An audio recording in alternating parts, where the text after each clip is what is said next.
Since I suspect many of you might have been traveling or not quite settled into your normal routine last Sunday, New Year's Day, I feel that this is in some ways the first show of 2012. And so I want to have a conversation about where we are as a society as we embark on the next year. And I've invited two guests who I think have a great deal to offer to such a conversation.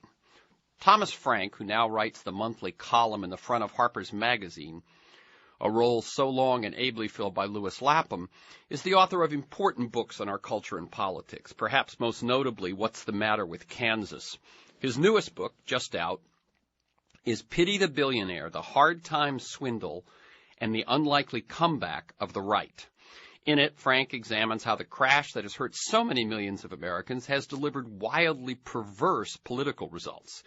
He gives us a diagnosis of the cultural malady that has transformed collapse into profit, reconceived the Founding Fathers as heroes from an Ayn Rand novel, and enlisted the powerless in a fan club for the prosperous. My other guest, EDGAR Kahn, was a social entrepreneur before the term was invented. And if I can invent another, I would call him a social justice entrepreneur. In the 1970s, he and his wife co-founded the Legal Services Program to deliver legal services to those who otherwise couldn't afford them. And they co-founded Antioch School of Law, where students learned by providing just such services. 2 decades later, Kahn created Time Dollars, a system to bank and exchange work or talent rather than currency. Now, I'm going to ask each about their respective works and passions, but I also want to engage them in a larger conversation at some point here, in which we take a fairly big picture perspective. While I assume we might talk about global economics and international conflicts, the emphasis will be on the United States. And while I assume we will talk about the fall election, I want us to look at things more broadly. Where are we as a society? What's working? Why is it working? What are their fears and hopes for the years ahead? That sort of thing. Let me mention just a couple of more biographical points about each of them before I bring them in. Thomas Frank is a former opinion columnist for the Wall Street Journal. He was the founding editor of The Baffler, and among his other books are The Conquest of Cool. That was the subject of our first interview back in 1997, and One Market Under God. EDGAR Kahn teaches law and justice and directs the community service program at the University of the District of Columbia School of Law. And he's the author of several books, including Hunger USA, No More Throwaway People, and Time Dollars. Welcome, Thomas Frank. Hey, how are you today? I'm good, Tom. Thanks for joining us. And EDGAR Kahn. Good to be with you again. Okay. Now, if you two have never met, allow me to introduce you. Because you both live within a few miles of each other. And as I was thinking about pairing the two of you in this conversation, it occurred to me that, Tom, you've basically, as I pointed out, Conquest of Cool was the first book that I interviewed you on, and that had a little to say about politics, but was much more about culture. That's right. Over the years, it seems your beat has become more and more political, but it seems to me what singles you out in a way is that you still come from that Baffler Conquest of Cool cultural perspective.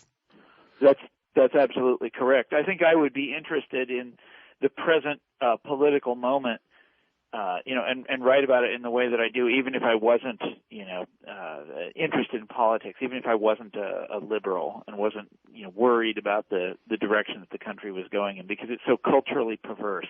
Exactly.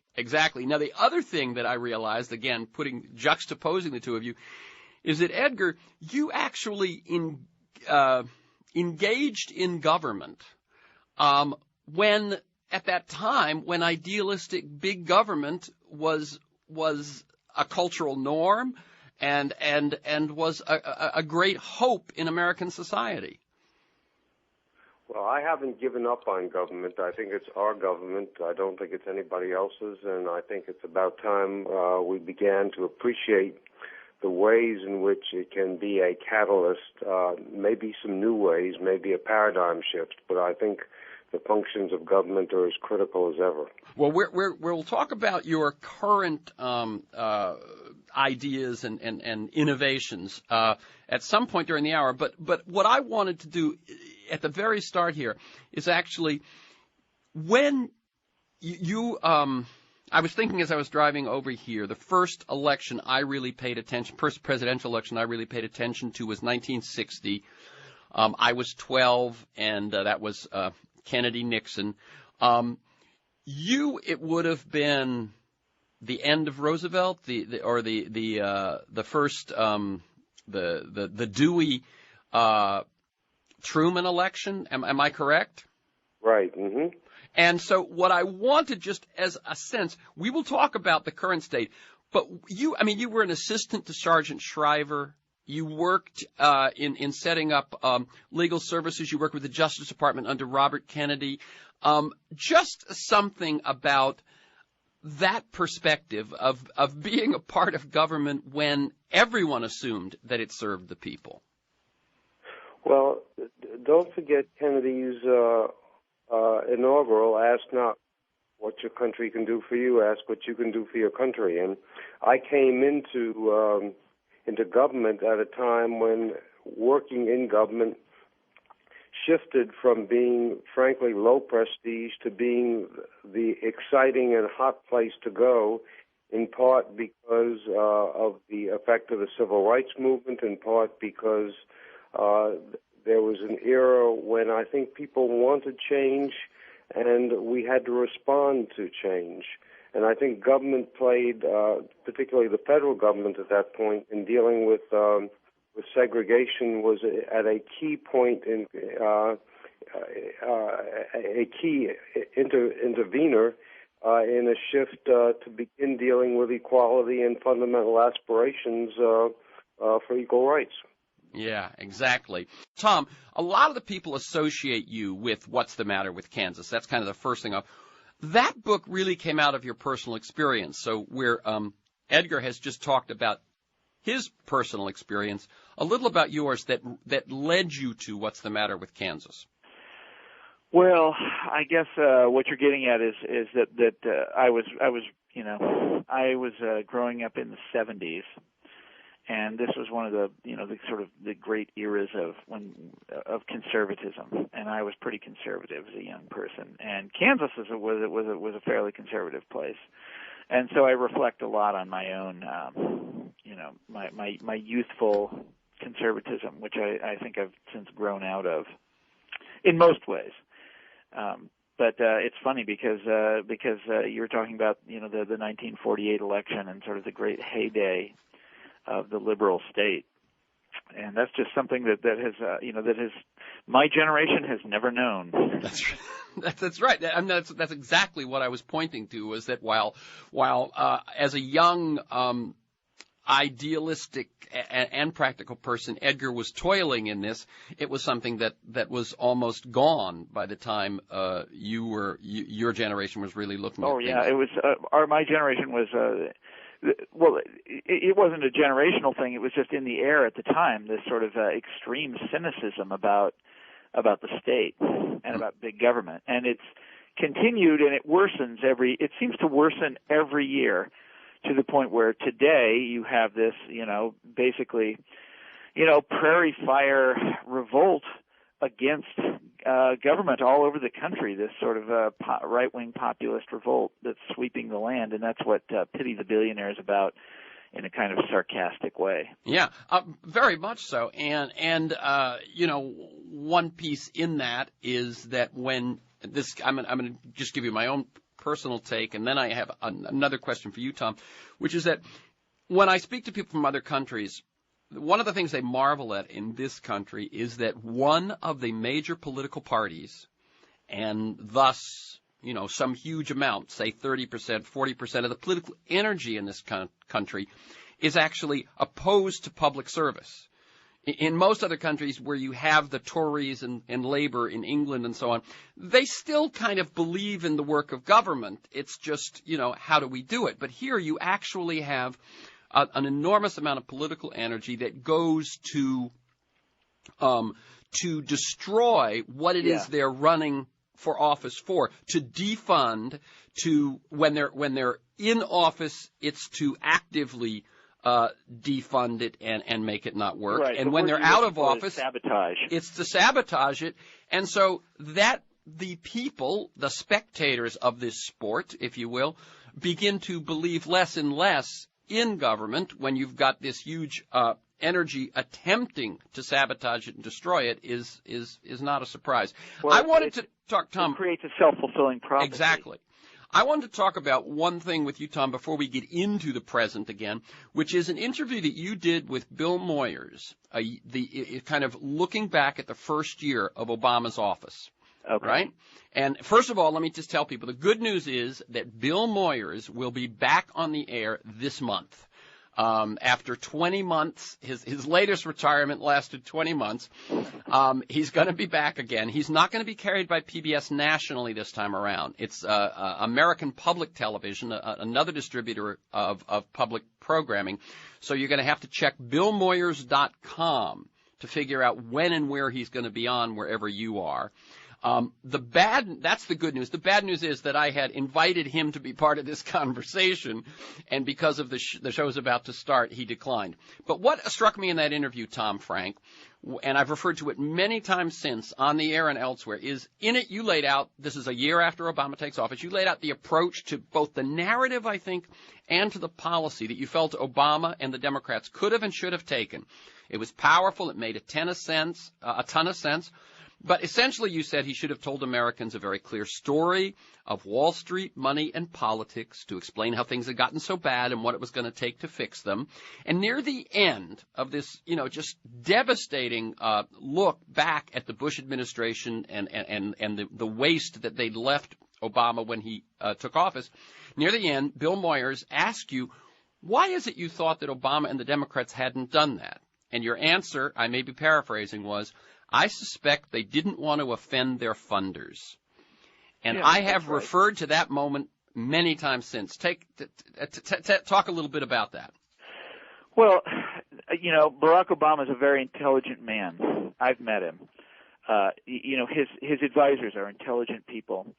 It seems unlikely that they don't know what has happened, how the government has been, defunded and look, we're living in a time of these sort of epic regulatory failures.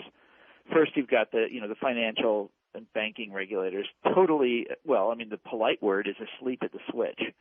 That's the nice way to put it. But they're asleep at the switch because that's what they were hired to be. They hired these, extremely sleepy guys. That was on purpose, and they defunded or underfunded the Securities and Exchange Commission, and then there's the Minerals Management Service. It was supposed to oversee offshore drilling. Remember the BP disaster? And then there's the people that are supposed to oversee coal mining in this country, and those men who died in that coal mine in West Virginia, and they had the company had just fooled the regulators in all these different ways. You've just got one example of this after another. Now, don't tell me that Barack Obama, this very intelligent man, can't figure out how these things are connected. He just won't talk about it. They won't mention it. They won't discuss it. And meanwhile, the public's faith in government is just, it's at one of these sort of all-time lows. I mean, nobody thinks government can do the right thing after this series of disasters. The only real big intervention that they made into the economy after the financial crisis was to bail out the big banks, to ride to the rescue of the culprits, and while everybody else sort of lost their shirt. I mean, yes, they did a big stimulus package in 2009, but that was much less concerted effort than when they rescued the banks. And so people are extremely cynical about government, and I think in some ways rightfully so. And this is the attitude that is destroying liberalism in this country, destroying the possibility for a liberal state or liberal idealism. And why can't our president address it? Why can't he deal with this? Why can't he take it on, head first? Go right into it. And as people have pointed out, FDR did a number of things, and I won't go into all of them, but one of them was he actually did see the Depression and his election as a teachable moment, and he did develop a story that he shared in his fireside chats on the one hand, and then he told progressives, make me do the things you want me to do on the other, and that combination, it seemed to me, was what allowed the New Deal to happen. Yes, but but if you go back and look at his very first inaugural address, I mean, it was a frightening moment. The banks of the country were all closed. I mean, at that moment when he was inaugurated, I mean, there essentially was no U.S. economy. If those banks didn't reopen, we were done for. And he, in his speech, talked about the sort of the high priests in the economic temple, the money changers, abandoning their positions of authority, and the complete discrediting of this old orthodoxy. It was very, very powerful stuff. He didn't try to mollify them. He talked about what had gone wrong. He confronted it very, very directly. There's so many things that they did in that era that was just, they're awe-inspiring, things that our politicians can't seem to even get close to nowadays. And, well, I mean, they had their chance. Obama had his chance in 2009. He was, that great moment when he was, those gigantic crowds that were following him around the country at both houses of Congress. And now it's, a desperate battle to keep the Tea Party movement from taking over the government at the end of this year. Yeah. I think Edgar, yeah, chime in, please. I think when Obama came in, there were two things going on. One was I think he desperately wanted to be the president of the entire nation, that here he was the first African-American president, and he wanted to be, in some sense, almost too beloved by everybody, and it was that effort to try and breach the gap and bridge to the other side, and that longing to unify that I think weakened any resolve to do the kinds of courageous things that he should have done or could have done. I think the other piece is, in fact, money and the fact that what Lawrence Lessig's book Republic Lost indicates is that if less than 5% less than 1% of the money that elects Congress comes from, 100% of the money that is responsible for electing Congress people comes from such a small portion of the population, you've got to be very careful, and your funders, your congressmen are dependent on that money, and that's part of the corruption and the sale of democracy that's taken place. Yeah, one of my metaphors, if you will, is that now that and I place a lot of it to the emergence, if we're looking at that historical perspective where we talked about Truman, Kennedy, et cetera, leading up to the present. Many people look at the Kennedy-Nixon election as a key turning point because the televised debates. I believe that the televised debates have had less impact than the televised political ads. That once it became you had to raise money for television ads, you then threw out any way that you felt you could raise that money from individual constituents, and the thing shifted so that both sides now are funded by the same. Their primary funders are the same. One side absolutely agrees with their primary funders, and people who've heard me say this on the air, I apologize for saying it again. But so that side goes for touchdowns. The other side has some alleged principles, some historical perspective that disagrees with its primary funders, and so it goes for the 20-yard line. and when you have one side going for touchdowns and one side going for the 20-yard line, basically the team going for the 20-yard line never gets big victories, never does the policy that's actually needed to make the difference, and is viewed by the public as weak and somehow ineffective. Either of you want to chime in on that one? Well, that's certainly true. I mean, when you write about the Democrats, it's always a sort of one disappointment after another. But I'm always astonished by if we flip this thing around and look at the way and this is what Pity the Billionaire is about. Look at the way that the conservative movement was able to bounce back after this sort of staggering historical defeat in 2008. You know, after you had all the scandals of the Bush years, and then sort of crowned by this, financial collapse, which was as directed a sort of judgment on a political ideology as I've seen in my lifetime, or since the collapse of the Soviet Union, anyway. Mm-hmm. And they bounced back within a year. You know, they were back and had moved further to the right. Remember, they purged all those moderates, got rid of those guys, moved themselves way off to the right edge, and then won this sort of smashing victory in 2010 all over the country. That is an amazing story. And I'm going to ask you to chime in a second, Edgar, but to me, that moment a year into Obama's term, which is a year before that 2010 election, when you say he could have done this, but he didn't because he was afraid to offend his funders, I assume even then you couldn't have predicted that his failure to do so, the breach that he created by his failure to do so, by his failure to tell the real story to the people of what had happened and what needed to be done, left an opening that would be filled so ably by the right, and within 2 years, they basically win Congress back, even though what they're fighting against is basically their own doing. Well, I think part of that too is the reaction against government and the ways in which government began to be perceived as simply a deliverer of services.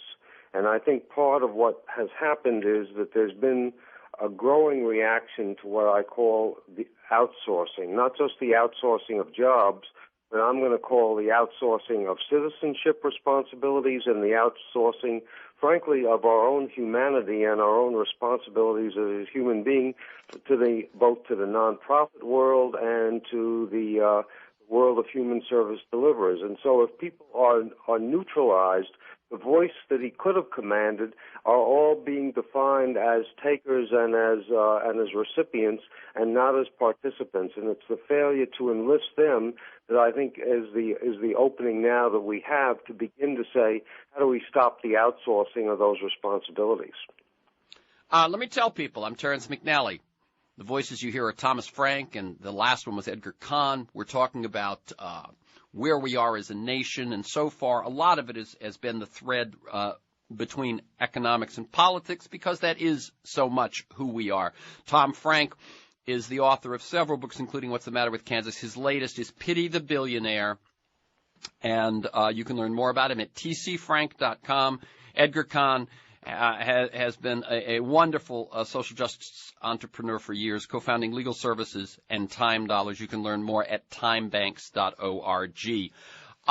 Since you've brought up that notion, Tom, we will come back to you to get a little more of the detail of what you learned in the research that you did, because Pity the Billionaire definitely is a book based on research of sort of unraveling this mystery of how could you possibly pull that off, what the right has pulled off. Yeah. But Edgar, you've mentioned twice this notion of reviving the services that government provides by changing the definition, the perception, and so on, and getting away from this sense of outsourcing. Tell us a little bit more with a historical perspective of what you mean by that. Well, from the beginning, I saw when I launched Legal Services that it wasn't what lawyers could do, but it was what lawyers could unleash in terms of the citizenry itself. And what I'm excited about now is I'm going back into the trenches now, Terrence, and I'm going out into the community, and I'm saying to the community, I want you to pay it forward in response for the legal services being delivered by my law school. In legal aid in Oregon, for the first time, an office in Oregon is asking, the legal aid office is asking its clients to pay it forward by joining a time bank. I think if we don't use the delivery of services to unleash the capacity in community, we define people's only assets as their need for services, and that paralyzes them, and that reinforces the whole negative view of government as creating dependencies rather than as dealing with legitimate and real needs, but needs that don't begin to define the whole human being. What I see now is a chance, and I see consistently happening around the country, a kind of pay-it-forward dynamic that says it's not enough to receive. It's not that we have to give up dealing with legitimate needs, but we have to ask everybody to find new ways to chip in, to rebuild community, to strengthen schools, to deal with homelessness, to deal with the needs of the elderly. And there's no way in which any amount of government services can take care of all the needs of the elderly, all the needs of that are now being created by gangs, by school dropouts, by the absence of affordable child care. And if we don't begin to find new ways to do that, and this is why, for me, this is about money and about what money does, because if money is the only value we have, then we're hooked into, frankly, what the right wing knows how to do. Our major industry now is generating digits in cyberspace. I don't consider that to be significant production of goods and services, and I think we've got ample ability to produce, but that we don't have a distributive system that enables people by contributing to the work of civic engagement and the work of raising children and the work of making democracy work. We don't have a distributive system that enables people to eat and have a roof over their heads. And what would be that system, Edgar? Well, I think we need another medium of exchange. You look at education. There was education long before we had a medium of exchange called grades, academic credits, and degrees. But you see what a medium of exchange does to create institutions of learning and higher learning. We don't have a medium of exchange, and that's what I created with time banking, a medium of exchange that rewards citizenship and enables people by helping to build citizenship to eat, to take care of each other, and to help. And now I see it blossoming in 34 countries, and I see people rediscovering the need for community. Okay. The absence of a medium of exchange that values caring and decency and common humanity has been a critical lack. And now we know there's vast capacity in community, there's vast unmet needs. Money isn't there to put the two together, and so I think we needed, and now it's going to open source time banking is, we need a medium of exchange that enables us by helping each other to survive and to get the kind of budget relief we need by helping each other. Okay, for those people who but let me say, by the way, we're right at the halfway point. This is KPFK. 90.7 FM, 98.7 in Santa Barbara, streaming and podcasting at kpfk.org. I'm Terrence McNally. The show is Free Forum, and I'm speaking with Thomas Frank and Edgar Kahn, both about their individual work. With Edgar, it's his going back into the trenches in a way to link one of his innovations, which was legal services, to another one of his innovations, which is time banking and time dollars. And Tom Frank's newest book, Pity the Billionaire, does a job of analyzing how the right could possibly be the winners when they were the destroyers.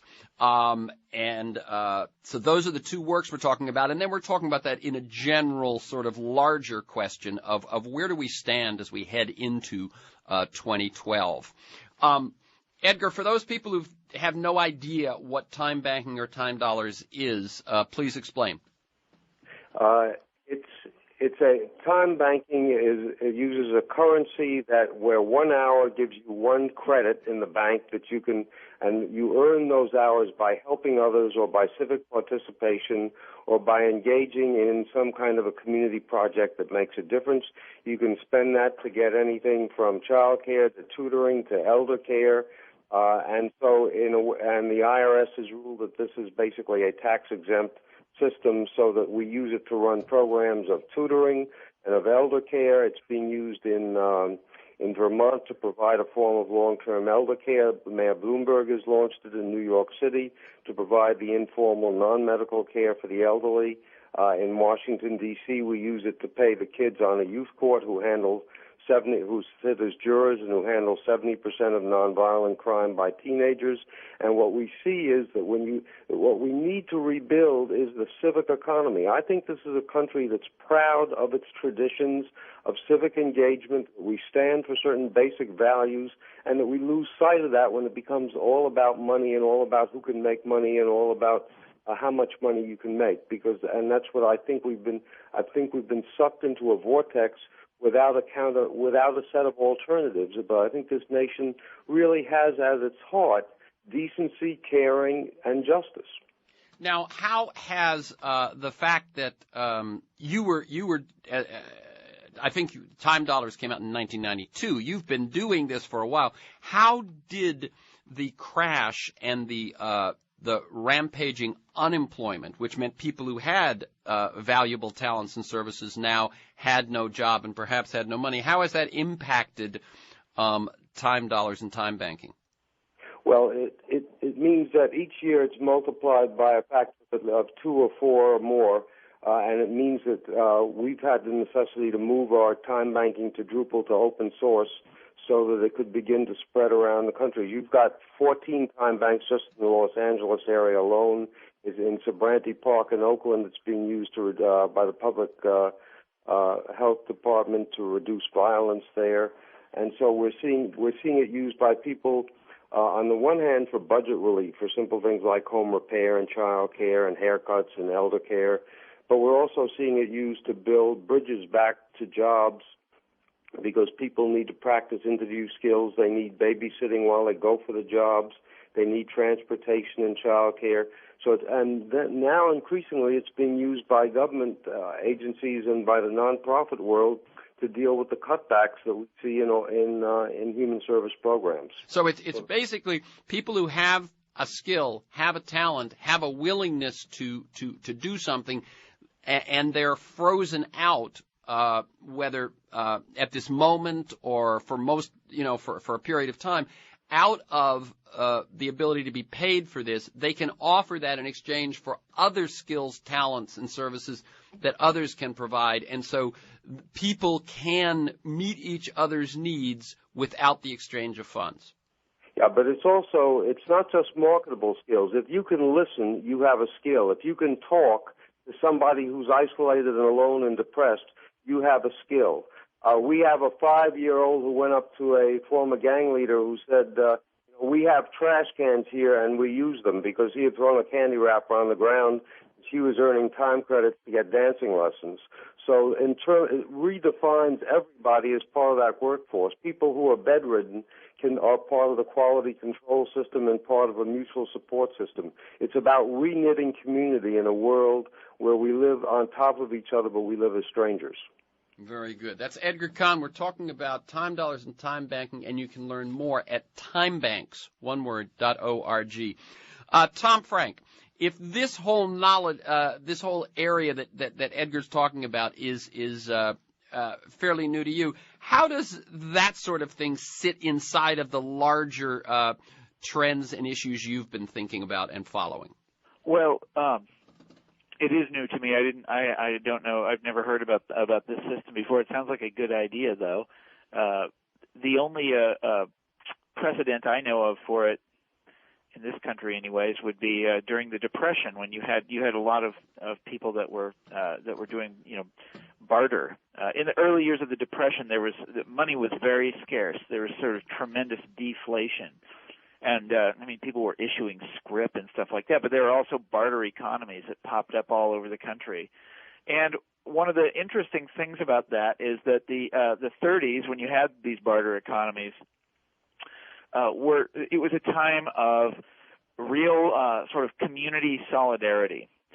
Lots of different historians and people who were around at the time have commented on this. This is sort of a famous an angle of this is one of the things that was sort of good about the 1930s. When the economy just fell completely apart, people came together in all sorts of informal ways and helped one another out. And you had things like one of the movements that I write about in Pity the Billionaire, which, has this sort of long-running comparison of our present day to the 1930s. One of the movements that I focus on was called the Farm Holiday Association in Iowa. And what they would do, this is not exactly barter or time banking, they would keep bankers from foreclosing on their neighbors in Iowa. They would prevent this from happening, and in Nebraska too. It happened all over the Midwest. And the reason that's so fascinating to me is because this sort of community spirit that you saw in the 1930s expressed itself in these populist movements back then, okay, like the Iowa farmers. Today, you have a populist movement again that's risen up in response to a sort of severe economic downturn, but they have exactly the opposite sensibility. Okay, they hate their neighbors. If you go look at the literature of the Tea Party movement, or the literature of the sort of resurgent right, whenever they talk about the financial crisis and the bailouts, they talk about how people who in their estimation bought houses that were too large for them, those people need to be foreclosed upon. They need to lose those houses. Those people need to go down.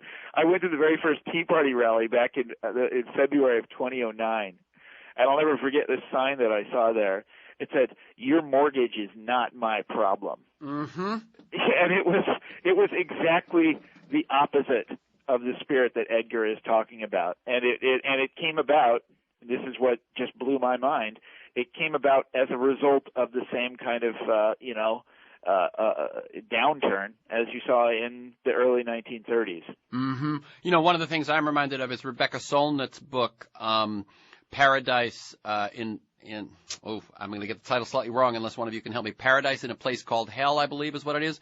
But she, having experienced the community coming together after Katrina, when the press and the media talked about looting and so on, she said no. In fact, what was happening down there was a community coming together, not a community breaking apart.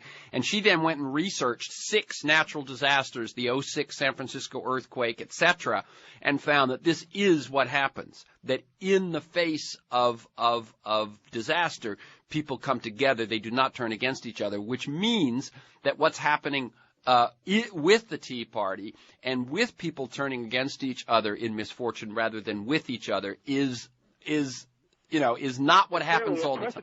Isn't it? It's amazing. Yeah.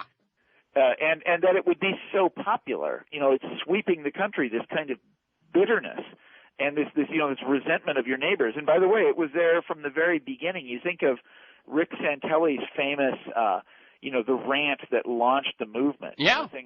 The CNBC thing. Mm-hmm. And in it, he was talking about the neighbor who bought more house than they deserved. Yeah, he didn't talk about the banks who got people to sign loans they couldn't afford. That's right. No, predatory lending. No, he didn't talk about that. No. Of course not.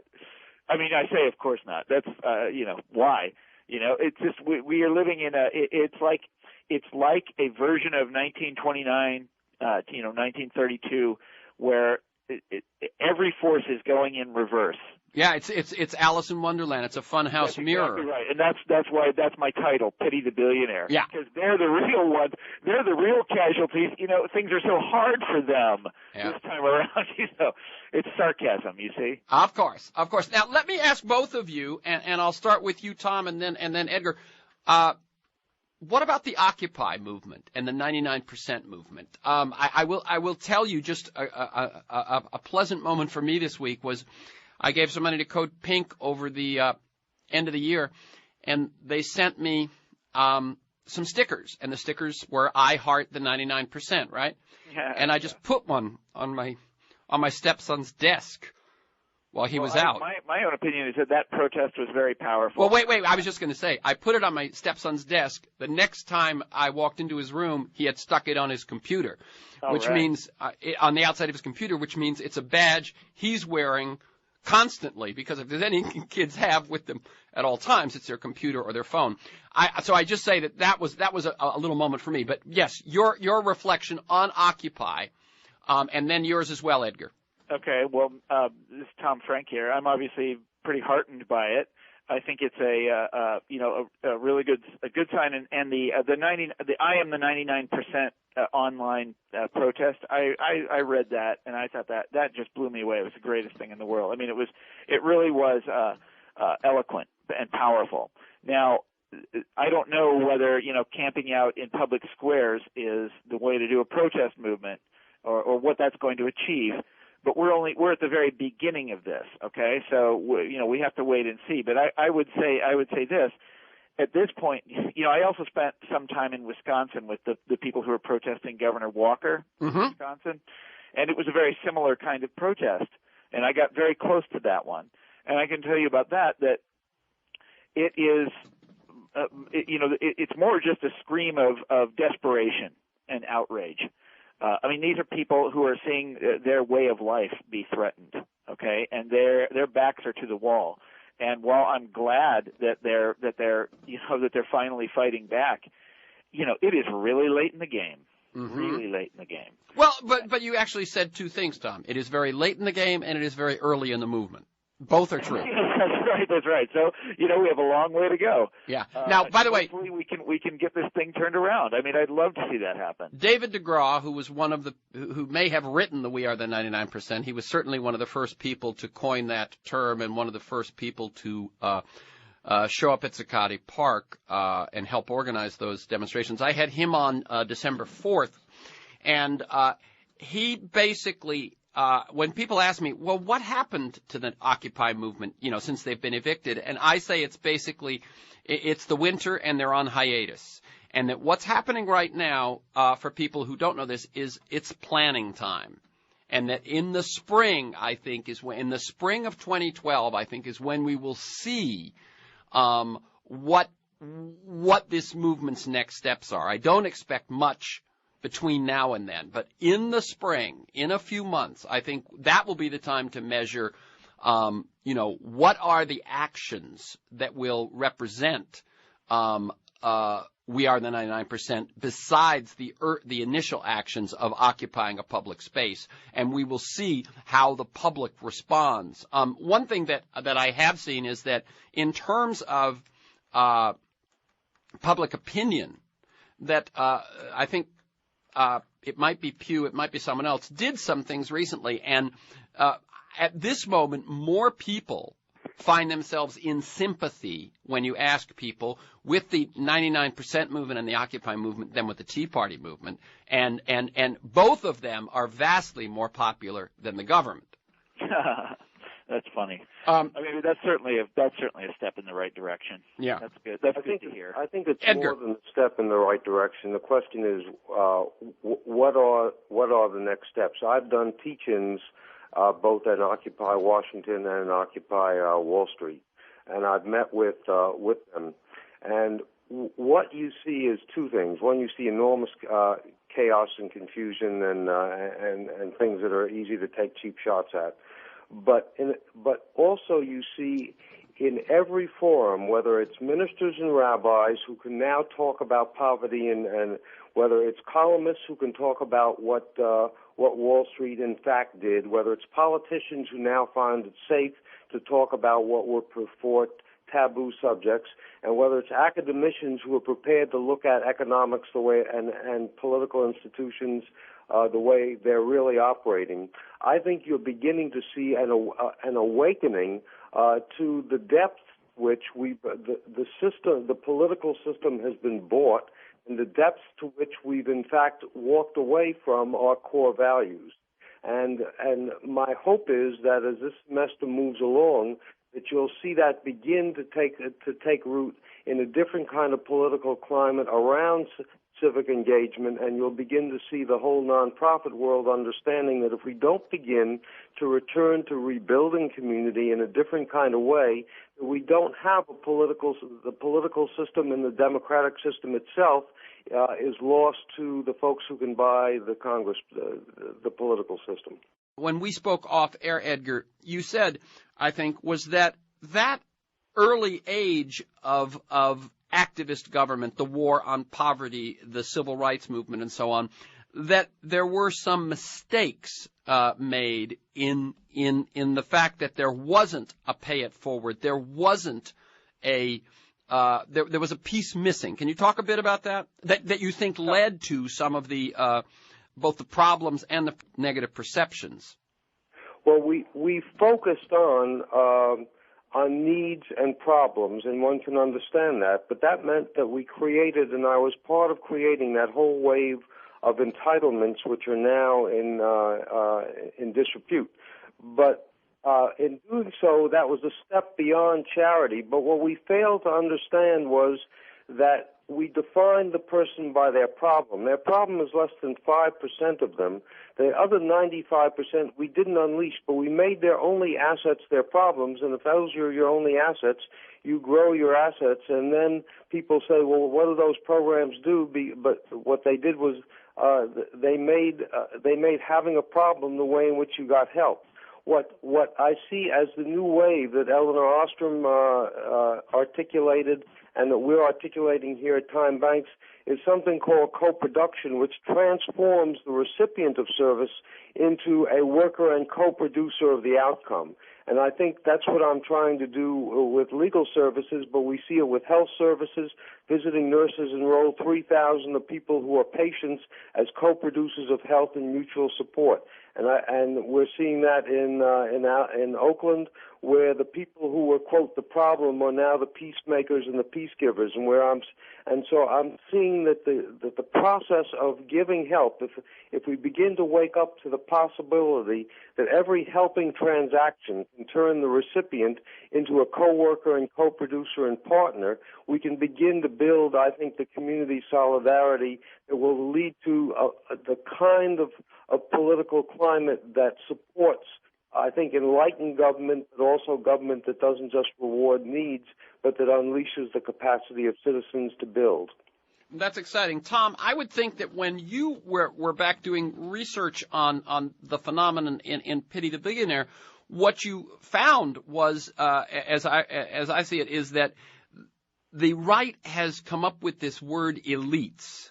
Yes. And this That's word, referring to you and me, Terrence. I know, and Edgar, they are, and basically, when you can define the enemy as elites, and then what you define is people somehow other than you are those victims that the elites cater to, that it seems to me what Edgar's saying about that there was an error made, and I think an awful lot of errors that the U.S. made were errors.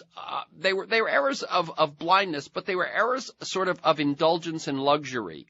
That when in that period when it looked like we had so much money and we had so much power and so on, that we didn't look at how things fit together. We just felt, okay, some people are victims, it's time we help them, rather than seeing, as you defined it, Edgar, that people who were victims were not merely victims. They were they had there was the opportunity that they had an enormous amount to give, and that when you begin to shift those definitions of who's an elite and who's a victim by redefining all of that maybe that's the long and difficult work we've all got to do. Yeah, but we're losing that battle, Terrence.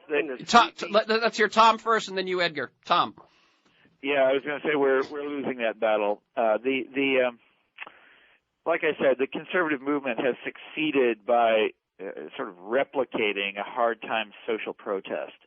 Although if you dig deep enough, you discover, you don't have to dig very deep at all, but you quickly discover that the actual politics and attitudes that they're promoting are the opposite of what you see in actual real populist movements. But they talk a real good game, and I'm just reminded of one of the sort of big conservative fads of the year 2010. This sort of fad idea that they had. They grabbed hold of the phrase ruling class. There was a famous magazine article, I think it was in National Review, that came out. It was called The Ruling Class, and it was made into a book almost immediately. And the right they loved this.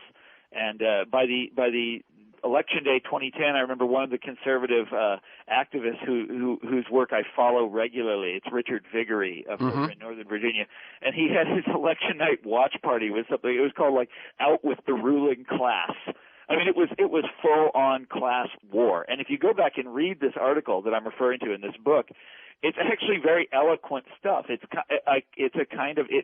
reads like a kind of, Karl Marx of the right, going into battle against this horrible ruling class that's made up of these sort of Ivy League snobs and these people whose businesses are subsidized by government, and it's this grand theory of, it's really quite an amazing thing. It's this sort of universal totalizing theory of class in America that has absolutely nothing to do with the actual conditions of class in America. But it's nevertheless, they've got the language, they've got the anger, it looks for everything in the world like a real legitimate hard times protest movement, and they have signed people up by the millions. It is an amazing thing. Okay, we've got about 4 minutes left. Let me give you each 2 minutes, and I'll start with Edgar and then Tom. Looking at the year ahead, your hopes, fears, and the election can fit in there or not. Well, picking up where Tom left off, Bill Moyers said years ago that the rich had declared class war on the poor, and they were winning. And what they did was they used the political system, in effect, to consolidate those gains. I think what we've left out of this picture, frankly, is that the class war that you're describing is a war that now is a war on race and in the 60s we were concerned with victims because we were living with the racism and segregation. I think we're now seeing a similar kind of use of privilege and wealth to perpetuate that racism. But I think that as the ethnic composition of this country changes, that we're going to see, if we begin to enlist the people whom we've defined as having problems as allies and as a resource, we have a combination of the media, the nonprofit world, the so-called elite. If we're smart in saying we need each other and we need them as badly as they need anything we can do, we can unleash forces that can't be stopped to rebuild the kind of world that we all can live in together, and that we can put behind us a legacy of racism and the kind of xenophobia that you see being stirred up against Hispanics. And before I turn to you, Tom, let me just say one thing that I hear in what you're saying, Edgar, and that is one of those things that gives me hope. I mean, I think it even comes through in my tone, in the way I speak, that I've got some sort of optimistic streak. But I do think that the millennials, that the young people, that the right's triumph has not necessarily enrolled the young, and that the right's triumph, as far as I can see it, and you may in your last statement tell me I'm wrong, but is elders holding on, and is elders grasping for something, but that I do think that the long-term play here of young people, it seems to me, do look at these things differently, and whether it comes to racism, whether it comes to who's an elite, and all of these things, I do sense that my interactions with them and everything I read about them says that actually, the next generation is not going to buy into this, and I don't know what it's going to look like, but it's going to look different. Tom, your look at the year ahead. I hope you guys are right about all that, but you know me, I'm a sort of professional pessimist, and my feeling is that, I have no idea who's going to win the election this fall, whether it's going to be President Obama or whether it's going to be Mitt Romney. But my fear is that the Republican Party, which is after all one of the two players in a duopoly, they've got half of the system no matter what. They're going to get in sooner or later. And the thing is that they have been moving to the right for 40 years. They're still moving to the right. And in fact, they learned in 2010 that moving to the right is very perversely, they learned, I think, that that's the way to win. And I think that if and when they win this fall or in the next time around or something like that, you are going to see the kind of, wrecking and obstructionism and sabotage and, not just deregulation, but defunding of, all of the sort of, the mechanisms of the state on a scale that we've never seen before, because they are so much more committed, to this philosophy today than they were, just, 8 years ago. They're much more deeply committed to it now. And so that's my concern. Mm-hmm. Okay, Tom Frank's new book is Pity the Billionaire. His website is tcfrank.com. Edgar Cahn's work you can learn more about at timebanks.org. You can listen to this week's conversation and many others anytime during the week by linking to the podcast. You can sign up to have it delivered to you weekly. You can do both of those things at iTunes or at my site, TerrenceMcNally.net, TerrenceMcNally.net, or aworldthatjustmightwork.com. They are the same site. You can also sign up there or by emailing me, get an email each week that tells you who's going to be on, what we're going to talk about, and some background on the issues. And my email is temcnally, TEMCNALLY, at mac.com. Finally, thank you to Thomas Frank and Edgar Cahn. Keep up the good work.